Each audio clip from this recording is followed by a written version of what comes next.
Hey spooks, welcome back to my channel. If you're new here, welcome. So today I'm going to be showing you how you can achieve this Bathsheba makeup look from The Conjuring. I actually saw The Conjuring for the first time in the past month, and can I just say, I was kind of skeptical going into it because even though I'm a horror fan, I'm also scared of demons and possession and stuff like that, so I was taking my time getting into this one, and I kind of thought it was gonna end up being cheesy and there's just gonna be a lot of jump scares and stuff like that, but can I just say, I was quite impressed. The storyline is absolutely amazing, way better than I was expecting, and I really liked because yes, it had jump scares, but it didn't wholly rely on the jump scares. The scariness was honestly embedded into the characters, and it was just like,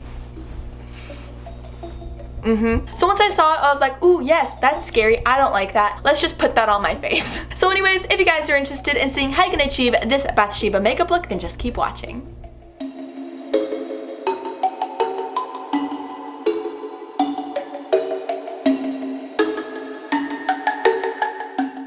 Spooks. So to get started, we're going to be sculpting the brows onto a life cast. In order to do this, I'm going to be applying some petroleum jelly all over my life cast, and then taking some of my character clay, I'm going to begin sculpting this out. You of course could use cotton and latex or some latex and flour to make paste, but for more realistic skin pieces, I do like to sculpt it out of clay and layer some liquid latex on top of that. So I'm just going to be slowly applying some clay into the shape of the brows, and then just start to kind of pull away the clay as needed using some of my sculpting tools. These are some generic sculpting tools that you can get or order online for prosthetic pieces. You can also use some household items, like so for example, that is a dish sponge, and then this is a rake tool which you could actually make out of wire if you wanted to. The purpose of this is it helps remove some excess clay that you might have, and then I'm just going to be smoothing that over with the dish sponge once again. I'm also going to be trying to thin out the edges as much as possible so it really blends into the skin and doesn't look like it is sitting on top of the skin. That is something I will always recommend when making prosthetics, is try to make as thin of edges as possible. And then once you have these shapes of the brows that you like, I'm going to be going back into my petroleum jelly and applying this on top of the clay, and this is going to act as a releaser for whenever you start to apply your liquid latex. Once it is completely finished and set with powder, whenever you remove that, it is going to remove a lot easier because of the petroleum jelly. So going into my liquid latex, I'm going to be using a wedge sponge in order to apply this, and I'm just going to be slowly applying this layer by layer, letting it completely dry in between each layer. This is really going to help make it look thin and not too chunky, and so definitely just take your time when doing this. I personally end up doing about 8 layers, and what I do is I do about 4 layers all over the entire prosthetic piece, including the edges, and then on the 5th layer, I really just start focusing on the top of the prosthetic just to make sure that those edges stay thin enough to blend into my skin. Once that is completely dried, I'm going to be going into my Johnson's baby powder and setting the prosthetic pieces and slowly lifting up an edge and removing it from the clay piece. You want to do this slowly, making sure to set the inside of the prosthetic as well so that it doesn't start to catch and wrinkle on itself, and then just make sure that you do this slowly so that you don't rip your prosthetic, because you did spend a lot of time doing this and you want to make sure that everything stays intact, so just take your time to slowly remove it from your life cast. And the last step in this prosthetic process is to take some liquid latex and cotton balls, and you're actually going to be stuffing the inside of the prosthetic to make sure that it doesn't start to cave in on itself whenever it is applied on your face. Next, we're going to begin the process of actually physically transforming ourselves into a demon with some colored contacts and a wig, but the wig actually started to annoy me, so I took it off so I could actually focus. So I'm going to start off by taking some petroleum jelly and applying this to any places that could potentially come in contact with the spirit gum, which is my eyebrows. You're then going to be taking your bentonite spirit gum and applying that onto a Q-tip. You're going to be applying this to the areas surrounding your eyebrows. Now, it is not the end of the world if a little bit of spirit gum gets into your eyebrows. You just want to try to avoid it as much as possible, because if too much gets into it, then removing that from your brows can be a bit of a hassle and you might lose a few hairs in the process. You just want to hold this prosthetic in place while it dries, and I'm actually going to be bobby pinning the tip of this prosthetic piece into my bald cap simply because it is too tall and the wig is going to cover it anyway. Next, I'm going to be making Bondo by mixing some Cabosyl and prosthetic together and using a spatula to really help blend the edges of the brow prosthetic to the rest of my forehead, almost creating a ramp-like shape. Once that is done, you're going to be taking some of your spirit gum and doing the exact same thing for the other brow as well. Next, once that is completely dried, I'm going back into my liquid latex and just stippling this onto my forehead and the brow piece just to kind of help blend the texture of everything together. And then once that is completely dry, I'm going to be setting that with some of my baby powder.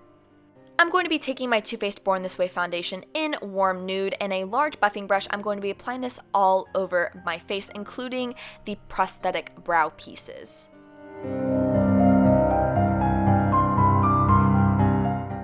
Once that is done, I'm going to be setting my face using my Airspun translucent powder, and then going into my Skin Illustrator Flesh palette, I'm going to be taking all of these neutral colors and mixing that with some 99% alcohol, and using a chip brush, I'm going to be splattering this on my face just to kind of help mix all of the textures of my skin and the prosthetic together before going back into the palette and taking vein tone, and using a small brush, I'm going to be creating veins all over my face, bringing that down my eyes into my neck as well, making sure I just kind of look like a crazy demon lady who's stressed out a lot.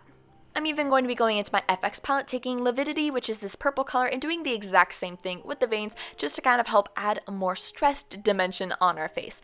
Now, another option is if you don't have these palettes, you can of course use some body paints and diffuse those with water, or even use eyeshadows as well. Next, I'm going to be going into my Ben Nye Bruise Wheel, taking the purple color on a brush. I'm actually going to be stippling that under my eye. We're going to be creating the redness that Bathsheba has. She is just, having a lot of issues going on, so we definitely want to make it look like she doesn't sleep, like ever, because she probably doesn't. She probably just stares at people while they sleep instead. I'm going to lightly be diffusing that with my foundation brush just to kind of help make it not look too crazy intense, but still be prominent. I'm then going to be taking my black eyeshadow from my Morphe James Charles palette and applying this under my eyes to help make those pop a little bit more, and then we're really going to help deepen up those bags a bit by applying this to the very center of those purple bags that we have. I want to add a little bit more redness outside my eye, so I'm mixing these three colors together and just lightly applying that around the eye area and diffusing that with my fingers as I go. Next, we're going to be creating a bomb smoky eye by going into our black eyeshadow and just really applying this all over our lid and just making it look like we are full-on possessed. I'm then going to be mixing these two brown eyeshadows together, and we're going to be using this to contour the face. I'm going to be adding some shadows around the brow bone area and then just applying this under my cheekbones and my jawline and really help defining the lip area as well. I'm going to quickly jump into my white eyeshadow and use this to lightly highlight my face, so this is going to be my nose and my cheekbones, before going back into my Skin Illustrator Flesh palette, taking Rose Adjuster. I'm going to be mixing that with my 99% alcohol, and using a chip brush, I'm just going to be splattering this over my face to help bring some redness back into it, before going into my Tarte Tarteist Lash Paint Mascara and just slightly sweeping this through my eyelashes just to kind of help make sure that you can see them. I'm then going to be going back into these two brown eyeshadows and lightly creating some forehead wrinkles from her angry expressions that she has constantly, and I'm even going to be swiping this down onto my cheeks as well. And since she likes to scream a lot, we're even going to define the neck. And honestly, Bathsheba likes KY jelly too, so we're going to be taking some of that and just lightly applying that onto our forehead and our face to make it look like she's sweating, because obviously she's just nervous, because running with scissors can be kind of intimidating sometimes. Next, I'm going to be going into my vampire blood that you can get from Walmart, and I'm going to be applying this in the surrounding areas on my face, taking a paper towel and stippling that out just so it can kind of have some dimension before we go into our Ben Nye Stage Blood that is kind of mouth safe. I don't know. I have to reread the fine print, but this is more safe to be in the mouth area. It does have a mint flavor. Obviously, you don't want to ingest this stuff if you can avoid it, but I definitely wanted to use more of this around the mouth area in case it did happen to get into my mouth, and I'm definitely just going to be really trying to make it look like she was, eating a few kids.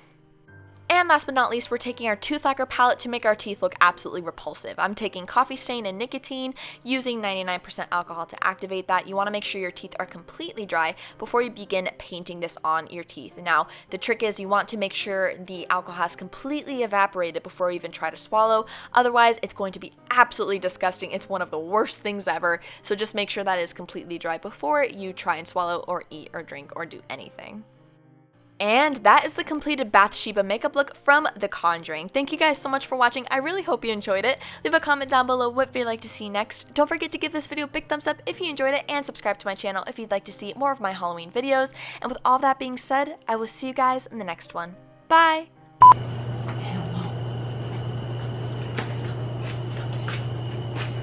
We have all the noodles you could ask for.